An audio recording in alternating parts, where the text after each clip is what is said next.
जब महाराज सगर को बहुत दिनों तक अपने पुत्रों की सूचना नहीं मिली तो उन्होंने अपने तेजस्वी पौत्र अंशुमान को अपने पुत्रों तथा घोड़े का पता लगाने के लिए आदेश दिया। वीर अंशुमान शस्त्रास्त्रों से सुसज्जित होकर उसी मार्ग से पाताल की ओर चल पड़ा जिसे उसके चाचाओं ने बनाया था। मार्ग में जो भी पूजनीय ऋषि मुनि मिले उनका यथोचित सम्मान करके अपने लक्ष्य के विषय में पूछता हुआ उस स्थान तक पहुंच गया जहां पर उसके चाचाओं के भस्मीभूत शरीरों की राख पड़ी थी और पास ही यज्ञ का घोड़ा चल रहा था।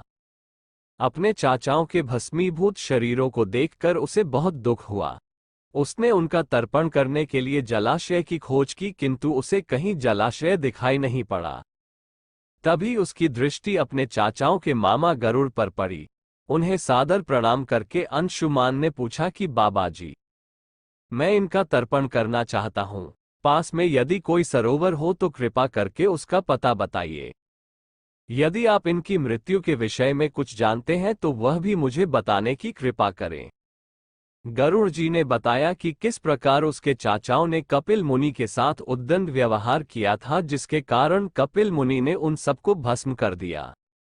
इसके पश्चात गरुड़ जी ने अंशुमान से कहा कि ये सब अलौकिक शक्ति वाले दिव्य पुरुष के द्वारा भस्म किए गए हैं, अतः लौकिक जल से तर्पण करने से इनका उद्धार नहीं होगा।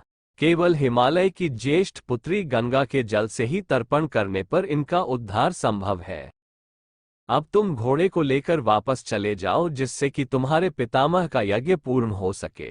गरुड़ जी की आज्ञानुसार अंशुमान वापस अयोध्या पहुंचे और अपने पितामह को सारा वृत्तांत सुनाया। महाराज सगर ने दुखी मन से यज्ञ पूरा किया।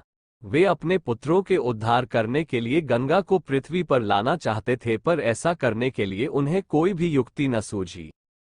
थोड़ा रुककर ऋषि विश्वामित्र कहा, महाराज सगर के देहांत के पश्चात अंशुमान बड़ी न्यायप्रियता के साथ शासन करने लगे। अंशुमान के परम प्रतापी पुत्र दिलीप हुए। दिलीप के वयस्क हो जाने पर अंशुमान दिलीप को राज्य का भार सौंपकर हिमालय की कंदराओं में जाकर गंगा को प्रसन्न करने के लिए तपस्या करने लगे किंतु उन्हें सफलता नहीं प्राप्त हो पाई और उनका स्वर्गवास हो गया। इधर जब राजा दिलीप का धर्मनिष्ठ पुत्र भागीरथ बड़ा हुआ तो उसे राज्य का भार सौंपकर दिलीप भी गंगा को पृथ्वी पर लाने के लिए तपस्या करने चले गए, पर उन्हें भी मनवांछित फल नहीं मिला। भागीरथ बड़े प्रजावत्सल नरेश थे किंतु उनकी कोई संतान नहीं हुई। इस पर वे अपने राज्य का भार मंत्रियों को सौंपकर स्वयं गंगावतरण के लिए गोकर्ण नामक तीर्थ पर जाकर कठोर तपस्या करने लगे। उनकी अभूतपूर्व तपस्या से प्रसन्न होकर ब्रह्मा जी ने उन्हें वर मांगने के लिए कहा।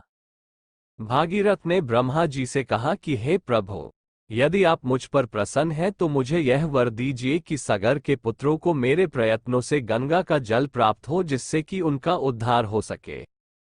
इसके अतिरिक्त मुझे संतान प्राप्ति का भी वर दीजिए ताकि इक्ष्वाकु वंश नष्ट न हो।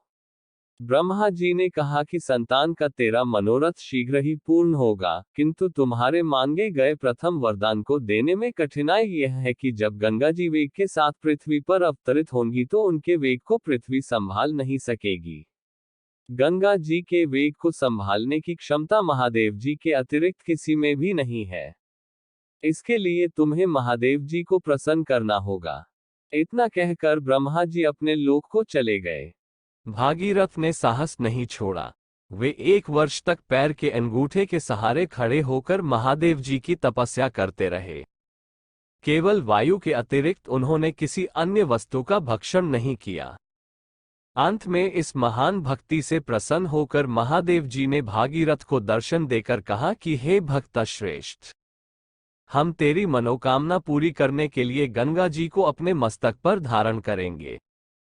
इसकी सूचना पाकर विवश होकर गंगा जी को सुरलोक का परित्याग करना पड़ा। उस समय वे सुरलोक से कहीं जाना नहीं चाहती थी, इसलिए वे यह विचार करके कि मैं अपने प्रचंड वेग से शिव जी को बहाकर पाताल लोक ले जाऊंगी, वे भयानक वेग से शिव जी के सिर पर अवतरित हुई। गंगा के इस वेगपूर्ण अवतरण से उनका अहंकार शिव जी से छुपा न रहा।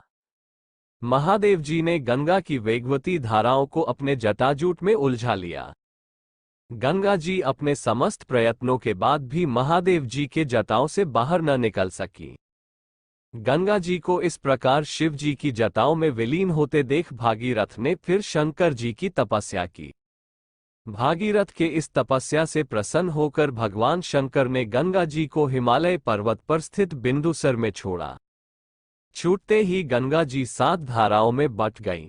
गंगा जी की 3 धाराएं हलादिनी, पावनी और नलिनी पूर्व की ओर प्रवाहित हुई।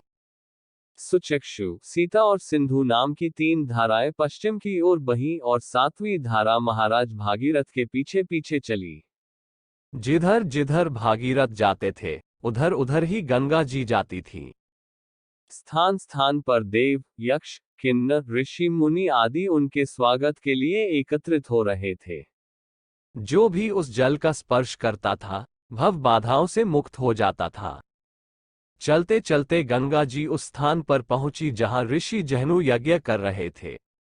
गंगा जी अपने वेग से उनके यज्ञशाला को संपूर्ण सामग्री के साथ बहाकर ले जाने लगी। इससे ऋषि को बहुत क्रोध आया और उन्होंने क्रुद्ध होकर गंगा का सारा जल पी लिया। ये देखकर समस्त ऋषि मुनियों को बड़ा विस्मय हुआ और वे गंगा जी को मुक्त करने के लिए उनकी स्तुति करने लगे।